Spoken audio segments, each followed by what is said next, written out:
Hi everyone, you have completed your exercise 4.3. Now our next topic is minors and cofactors.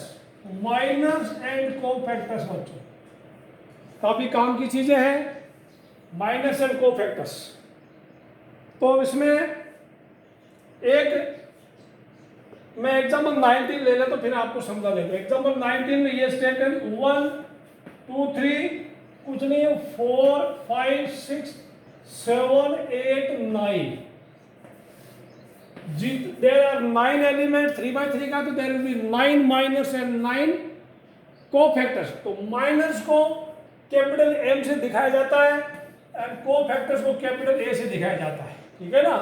और किन्हीं किन्हीं books में cofactors के लिए कैपिटल सी लेटर यूज किया जाता है। तो अलग अलग एलिमेंट का there are 9 element, each element will have its minor and each element will have its cofactor. अब 1 का माइनर मतलब M11 सीधी सीधी यानी कुल मिला के डेफिनेट देगा MIJ यानी ith रो जेथ कॉलम का जो एलिमेंट है आप क्या करना delete ith row and jth column, then the value of remaining determinant will give us minor of that element. मान लो M11 है यानी first row first column element 1 है, तो आप 1 का ऐसे रो ये छुपा दो, ये छुपा दो। अब जो दिख रहा है उसका डिटरमिनेंट कितना है 5 into 9 minus 6 into 8 5 9 जा 45 minus 16 45 minus 68 45 minus 48 हो गया। अब और लिखते हैं 2-3 और लिखता हूं M12 first row second column में कौन है ये वाला 2 का अभी 2 को यूज नहीं करना है। M12 का आप delete first row and delete second column. First row को ये मैंने डिलीट कर दिया, सेकंड कॉलम मैंने डिलीट कर दिया, मतलब छुपा दिया। अब रिमेनिंग डिटरमिनेंट कितना 4 9 जा एंड 7 6 जा 4 36 minus 42 36 minus 42 माइनस का 6 आ गया बच्चों। ये उसमें भी दे रखा होगा कहीं माइनस का 6 आ गया M वो तो बात है M23 माइनस 6 कुछ और है। तो फिर वहां पर देख सकते हैं ये आपका आगे मैं वापस से 1 1 का ऐसे दे 1 रिपीट कर रहा हूं 1 1 का इसका ये छुपा दो बच्चा 5 9 जा 45 minus 6 एट द 48 1 2 का इसका फर्स्ट रो सेकंड कॉलम इसका माइनर क्या हुआ ये छुपा दो 40 4 नंबर 36 minus 43 हो गया। एक और देते हैं किसी का भी M13 first row third column 3 का माइनर ये छुपा दो 32 minus 35 4 8 जा minus 7 काट यानी रिमेनिंग डिटरमिनेंट का वैल्यू पता कीजिए 32 minus 35 this is 32 minus 35 equal to -3। तो इस प्रकार आप M21 भी कर सकते हैं। 21 का मतलब 4 का ये कॉलम छुपा दो 4 का रो छुपा दो आपको दिख रहा है उसका वैल्यू हो जाएगा। अब कोफैक्टर्स को आप दिखाया जाता है कोफैक्टर्स को AIJ लिखते हैं और माइनस को MIJ लिखते हैं। माइनस को MIJ cofactors are written as AIJ। अब मैं इसी का करूं A11 यानी फर्स्ट रो फर्स्ट कॉलम में जो एलिमेंट है उसका कोफैक्टर क्या होगा। वेरी सिंपल एक फॉर्मूला है AIJ इक्वल टू -1 का power I plus J into MIJ।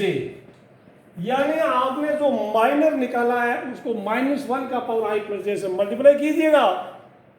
I plus J अगर ऑड है तो नेगेटिव हो जाएगा, उसका माइनर का साइन चेंज हो जाएगा। I प्लस J अगर इवन है तो उसका साइन चेंज नहीं होगा। Then minors and cofactor numerically they are same but I plus J odd है दे विल बी नेगेटिव और माइनस, अदरवाइज सेम होगा, नो चेंज, ठीक है। अब यह क्या होगा मैं लिखूंगा -1 का पावर 1 प्लस 1 इंटू M11। तो ये तो सेम ही होगा यानी वो कितना था दिस वाज -3 था तो ये भी -3 हो जाएगा सेम। M11 ये था -1 का पावर। M12 क्या था आई विल राइट ए, तो ये इसकी वजह से ये मिला, मैं इसकी जगह छोड़ी थी। a12 का -1 का पावर 1 + 2 और ये कितना इंटू m12, वो कितना था -1 का पावर ओड है तो माइनस इंटू माइनस का 6, योर आंसर इज 6। सिमिलरली इसमें i + j इवन है तो इसका कोफैक्टर सेम ही होगा, ये आपको समझ में आ गया होगा।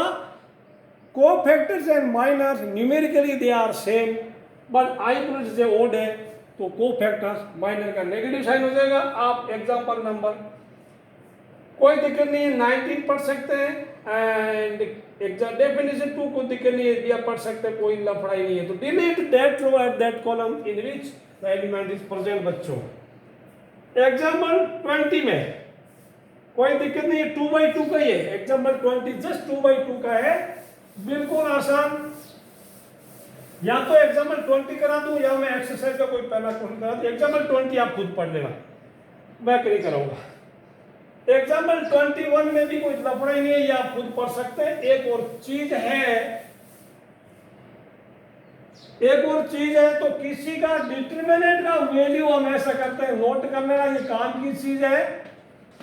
डेल्टा यानी value determinant can be given a11 into a11, a12 into a12 plus a13 into a13, ऐसा कर सकते हैं। यानी फर्स्ट रो के सारे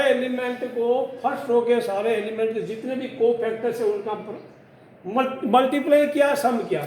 और आप ये भी कर सकते हैं, कुछ भी कॉरेस्पॉन्डिंग एलिमेंट को उनके आप you can do it, a21 into a21 plus a22 into a22 plus a23 into a23। मतलब ये it is the sum of product of cofactors with the corresponding elements of that row, same row का होना चाहिए। लेकिन अगर आप cofactors किसी और रो का और एलिमेंट किसी दूसरे रो के, तब उसका वैल्यू 0 आएगा, then the sum of product will be 0। बच्चों पेज नंबर 1 to 4 पे आप पढ़ सकते हैं, आराम से पढ़ सकते हैं। सबसे नीचे element of a row are multiplied by with cofactors of any other row, then their sum is 0। आपको समझ में आ गया होगा। एग्जाम्पल 22 बच्चों आप खुद पढ़ना, बिल्कुल सिंपल, 2-3 लाइन पढ़ लेना, फिर समझ में आ जाएगा। चलते हैं एक्सरसाइज की तरफ। एक्सरसाइज में पार्ट 1 क्वेश्चन नंबर 1 का कोई एक करा देता हूं, कोई दिक्कत। क्वेश्चन नंबर 1 का बोलो तो कौन सा करना? क्वेश्चन 1 का मैं दूसरा पार्ट करा देता हूं, पहला पार्ट आपको होमवर्क है। आपको क्या पता करना? माइनस एंड कोफैक्टर्स पता करना है। पार्ट 1 में ए बी सी डी इतना दिया है, तो क्या होगा? पहले M11 पता कर लो, M12 पता कर लो, एंड M13 पता कर लो, सॉरी 21 एंड M22, फिर A11 A22 कर, ठीक है ना? A11 करेंगे, A12 करेंगे, A21 करेंगे, A22 करेंगे, यहां पे कर डालेंगे। M11 का मतलब simply delete first row and first column, your answer will be D. 12 का मतलब first row second column B R, simply delete this and this, your answer will be C. 21 का सेकंड रो फर्स्ट कॉलम छुपा दो, second row छुपा दो, first column छुपा दो, answer is B. इसमें सेकंड रो सेकंड कॉलम ये सब छुपा दो, आंसर इज ए। बच्चों अब यहां पर ध्यान रखना, ये क्या होगा? कोफैक्टर्स -1 का पावर 1 + 1 होगा इंटू M11, या -1 का पावर 1 + 2 होगा इंटू M12, -1 का पावर 2 + 1 होगा इंटू M21, या -1 का power 2 + 2 into M22। Put values get answer, ये पावर इवन है, M11 सेम होगा, दिस इज डी, तो दिस इज -1 का power 2 into D, answer is D. M11 मैंने यहां से पकड़ के लेके आ गया, दिस इज -1 का पावर 3, तो ओड हो गया, even power side is negative into m1 2 कितना 1 2 is c माइनस का c answer. This again is negative और नेगेटिव का 2 1 का b आ गया. Power is even so answer is positive. m22 कितना m22 is a. तो answer is this is the answer बच्चों. ये आपको समझ में आ गया. अब क्वेश्चन नंबर 2 में क्वेश्चन नंबर 2 बिल्कुल आपको मैं करूंगा नहीं. क्वेश्चन नंबर 2 जस्ट आप लाइक एग्जाम्पल. कौन सा एग्जाम्पल अभी भी क्या था? लास्ट एग्जाम्पल था एग्जाम्पल नंबर 22 की तरह. एग्जाम्पल 22 तरह बच्चों बिल्कुल इजी कर लेना, कोई खास इंपॉर्टेंट भी नहीं है. आपको लिखना आना चाहिए माइनस क्या, कोफैक्टर्स क्या. आगे की एक्सरसाइज में इनकी जरूरत पड़ेगी. हाँ, एग्जाम में आपको ये पूछेगा नहीं right is done minors and right is cofactors. Question number 2 पूरा दोनों पार्ट लाइक एग्जाम्पल 22 की तरह है. ठीक है ना. तो बच्चों अभी भी आपने पढ़ा था कि किसी कॉलम को या किसी रो के सारे एलिमेंट लीजिए और उसी रो के कोफैक्टर्स का आप कॉरेस्पॉन्डिंग जो एलिमेंट होगा उनसे मल्टीप्लाई कर दीजिएगा. The sum of product will give us value of determinant. And same चीज एप्लीकेबल है कॉलम के लिए. किसी एक कॉलम को सेलेक्ट कीजिएगा, उसके कोफैक्टर पता कीजिए, कॉरेस्पॉन्डिंग एलिमेंट्स को उनके कोफैक्टर से मल्टीप्लाई कीजिए और उनको सम कीजिए. You will get the value of determinant. ये बिल्कुल वैसा ही है जैसे expanding along. Now question number 3 बोल रहा है using cofactors of element of second row, यानी कुल मिला के एक्सपेंड अलोंग R2. उसमें -1 का पावर लिखते हैं ना. सो पहले क्या कर हम लोग यूज करेंगे A21 यानी सेकंड रो ये वाला 21 A21 A22 A23. तो सेकंड रो के जितने एलिमेंट है सबका पहले आप कोफैक्टर निकाल लीजिए.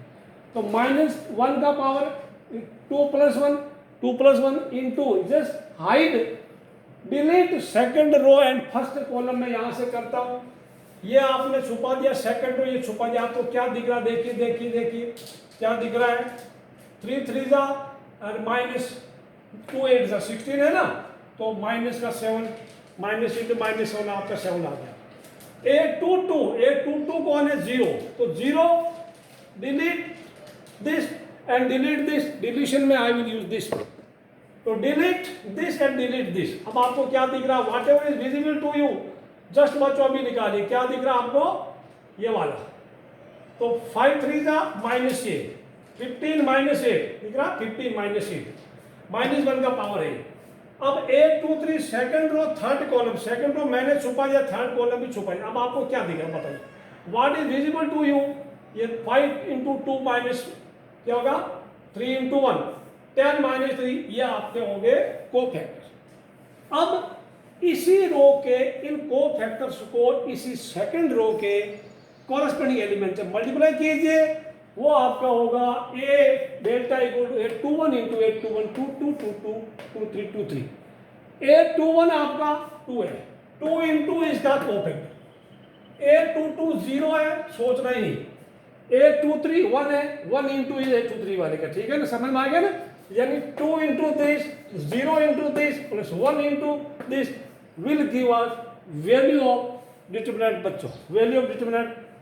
अब चलते हैं आखिरी सवाल तो नहीं है, क्वेश्चन नंबर 4 की तरफ चलते हैं.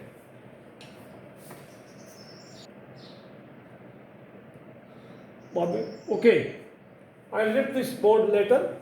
पहले ऊपर का आपको विजिबल होगा. आई ऑलरेडी रिटन क्वेश्चन 4 में using cofactors of element of third column evaluate delta. Okay तो द डिटरमिनेंट इज व्हाट 1 1 1. तो क्वेश्चन नंबर 4 है. क्वेश्चन नंबर 4 में क्या लिखा डेल्टा लिखा 1 1 1 x y z और इधर क्या होगा y z z x x y z x x y. This is the determinant given to us of using elements of third column. यानी ये वाले यूज करने, ये वाले y z z वाले ये वाले यूज करने और इन्हीं के कोफैक्टर निकालना, उनको मल्टीप्लाई करना. तो बड़ा काम पहले कोफैक्टर निकालना, बाकी तो कोई दिक्कत नहीं है. तो A13 I use here. A13 में बच्चों मैंने यूज कर दिया. I will delete 1 3 first row third column, तो delete this one, delete this first row third column, I am hiding it. Y Z तो लिख लिया, -1 का पावर दिस, वाई जेड नहीं लिखना, डिलीट दिस। अब आपको क्या दिख रहा है, what is visible to you, देखिए क्या दिख रहा है, z माइनस वाई है ना, -1 का पावर तो 1 प्लस डाल दिया, तो क्या दिख रहा है, इनका प्रोडक्ट जो रिमेनिंग डिटर्मिनेंट है that is 1 into z minus 1 y into 1, तो z माइनस 1 आंसर आएगा। 8 2 3 -1 का power 2 plus 3, second row third column, यानी सेकंड रो थर्ड कॉलम ये छुपा दो, hide it, hide it, what you get, क्या मिला, जो डिटरमिनेंट दिख रहा है z in minus x, z minus x minus 2 by 2 and 3 sum 5 and -1 का पावर 5 -1 होता है बच्चों। A33 third row third column ये पूरा छुपा दो, ये छुपा दो, क्या दिख रहा है आपको, क्या दिख रहा है, y minus x, y minus x। अब ये आपका होगा, कोफैक्टर निकाल लिया, now we know that determinant is set, ये थर्ड कॉलम के एलिमेंट्स को इन्हीं के कोफैक्टर से मल्टीप्लाई करना, 13 13 23 23 33 33, तो 13 वाई जेड है, ये वाई जेड इंटू ये जेड एक्स इंटू ये एक्स वाई इंटू ये। अब ये आप मल्टीप्लाई करना, मैं आपको बिना बोलूं मल्टीप्लाई करके पूरा ब्रैकेट खोल देना, पूरा ब्रैकेट खोलने के बाद मैं तो बोलूंगा अगर आपने इतना कर दिया तो भी आपका सही माना जाएगा। वो चेक करना चाहता है कि क्या आपको ये फंडा आता नहीं आता, फर्दर किताब में आंसर नहीं, फैक्टराइज किया है, फैक्टराइजेशन करके आंसर दे रखा है। तो मैंने जो वेवी फॉर्म में ना Z x square x square वाला ये जो है ना तरंग वाला एक साथ लिख दिया, क्योंकि फैक्टराइजेशन करना है, इसको उठा के वहां रख दिया, ठीक है। तो अभी जैसे ये और ये इसका कारनामा मैंने खत्म कर दिया, यहां लिख दिया। अब ये Z square X plus X Y square का ये वाला एक साथ लिख दिया, फिर बाकी जो बच गया, सॉरी बाकी बच गया इसको यहां लिख दिया। इसमें कॉमन एक्स स्क्वायर आ गया, ब्रैकेट अंदर जेड एक्स माइनस वाई आ गया। इसमें क्या आया, कॉमन एक्स आया, अंदर X Z square minus Y square आ गया। ये Y Z is taken common, Y Z common है, अंदर जेड माइनस वाई आ गया बच्चों। अभी इसको let me lift it for you, not visible to you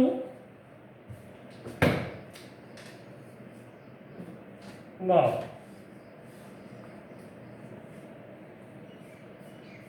अब देखिए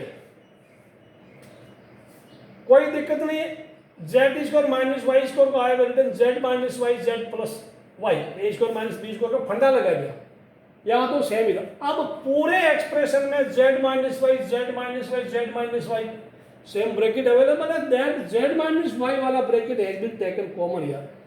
तो ये एक्स स्क्वायर मैंने यहां लिख दिया, एक्स स्क्वायर एक्स यहां लिख दिया, यहां क्या लिखा, जेड माइनस वाई तो बाहर आ गया, अंदर X minus X into this, तो minus X into this, minus X को जेड से क्या माइनस एक्स जेड, फिर माइनस एक्स को वाई से क्या माइनस एक्स वाई आ गया, और इसका वाई जेड यहां बच गया, देखिए।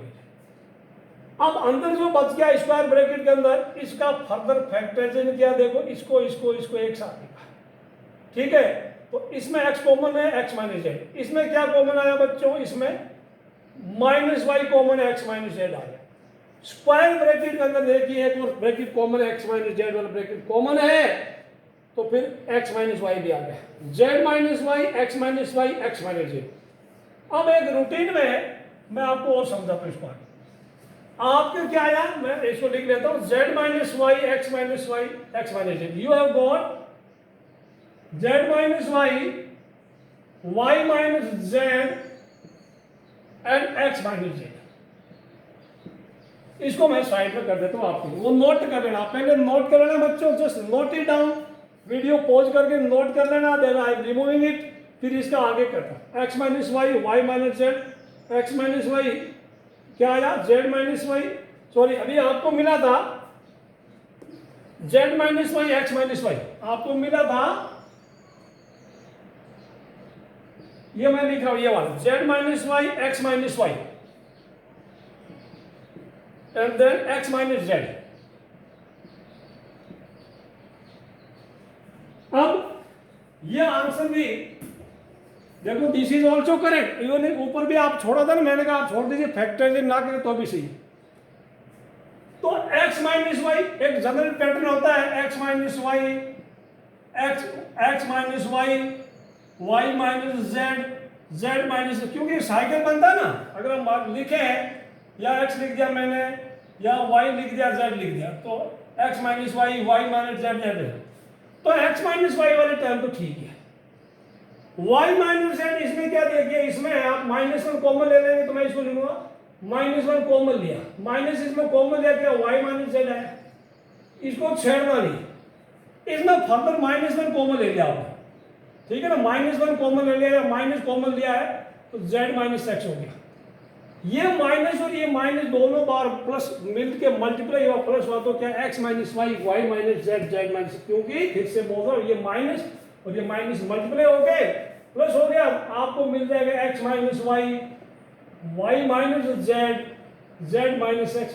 तो ये सब कचरा आप ना करके आप इसके बराबर डायरेक्ट भी लिख सकते थे, आप लिख सकते थे इसके बराबर ही, बाकी सोचना उसका काम है।